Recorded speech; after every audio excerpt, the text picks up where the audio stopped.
Most gardeners are quietly destroying their soil every time they clean up their beds. That neat, bare soil look?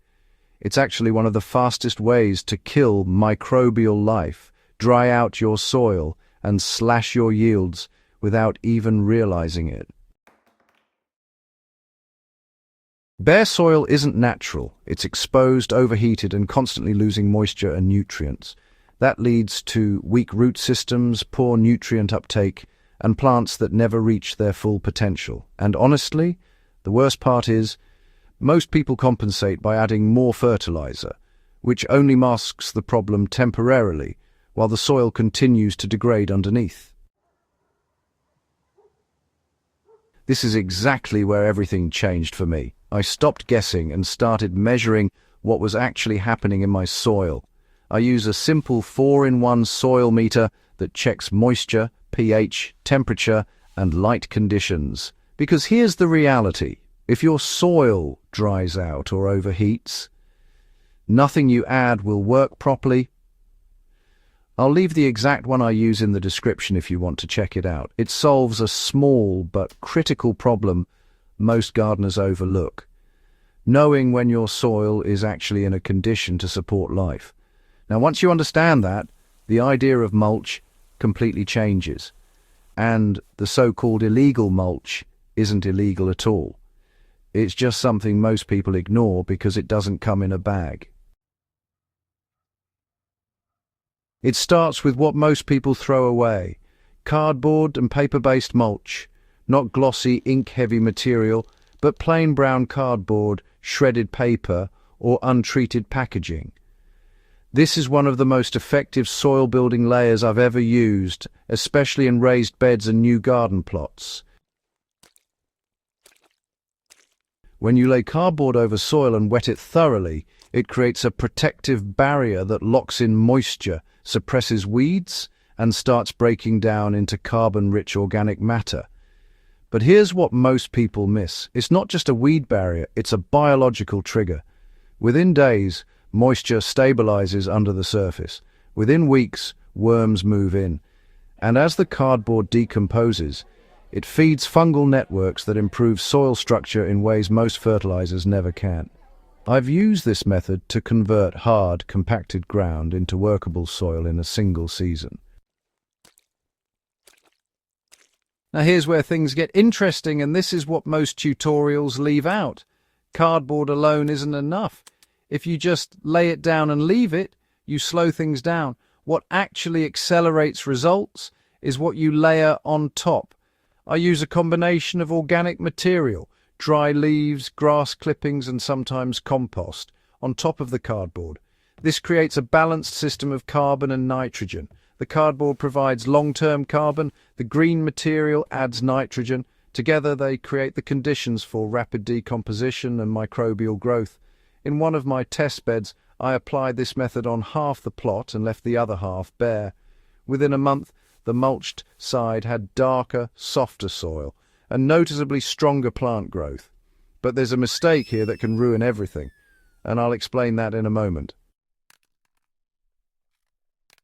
Before we go further, this is a good time to subscribe if you're serious about building soil that improves every season instead of declining. Because what we're talking about here isn't just mulching, it's creating a system that works without constant input.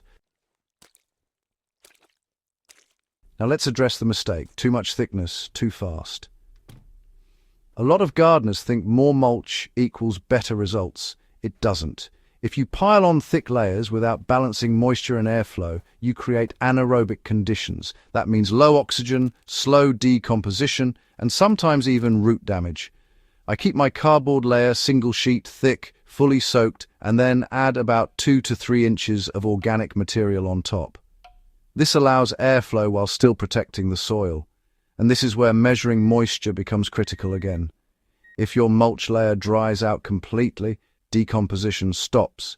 If it stays waterlogged, oxygen disappears. The balance is what drives the system. Now here's where this method starts outperforming traditional fertilizing: nutrient retention. Bare soil loses nutrients quickly through evaporation and runoff. mulched soil holds onto them. I've seen this firsthand in container gardening.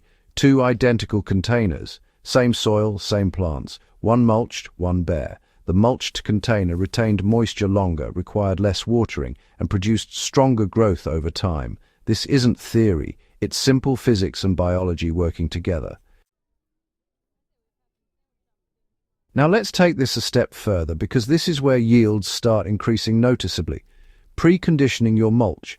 Instead of applying dry material, I sometimes soak my mulch in diluted compost tea or even fermented plant extracts before laying it down. What this does is jumpstart microbial activity immediately. Instead of waiting for decomposition to begin, you're activating it from day one. In dry climates or during hot seasons, this makes a massive difference. The soil underneath stays cooler, more stable, and biologically active. And here's something most people don't realize. When your soil temperature stabilizes, root systems expand more efficiently. That alone can increase nutrient uptake without adding anything extra. Now let's talk about worms, because honestly, this is where the real transformation happens. Worms don't show up just because you added fertilizer. They show up because, well, the conditions are right. Mulch actually creates those conditions. Under a well-managed mulch layer, you'll start seeing worm activity increase naturally. And once worms are active, they do the work for you, breaking down organic matter, aerating the soil, and producing nutrient-rich castings. I've lifted mulch layers after a few weeks and found dense worm populations working right at the surface. That's when you know your soil is alive. Now here's the part that honestly most fertilizer companies won't emphasize. Once your soil becomes biologically active, your need for external inputs drops significantly.